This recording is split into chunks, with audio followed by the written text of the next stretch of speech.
লঙ্কার মাটিতে শুরু হয়েছে ভয়ঙ্কর যুদ্ধ।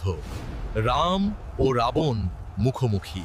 হঠাৎ লক্ষ্মণ ইন্দ্রজিতের শক্তিতে আহত হয়ে মাটিতে লুটিয়ে পড়ল। ভাইকে হারানোর ভয়ে রামের চোখে জল। শিবিরে নেমে এলো গভীর নীরবতা। তখন সুসেন বৈদ্য বললেন, সঞ্জীবনী বুটি আনতে হবে। তা দায়িত্ব নিলেন হনুমান। এক লাফে আকাশে উড়ে গেলেন। দ্রোণগিরি পর্বতে পৌঁছে খুঁজতে লাগলেন সেই বুটি, কিন্তু কোনোটাই চিনতে পারলেন না। সময় ফুরিয়ে যাচ্ছে।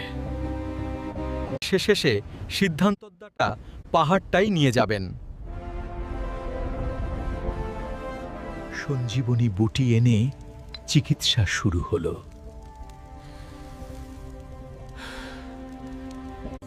ধীরে ধীরে প্রাণ ফিরে পেলেন লক্ষ্মণ।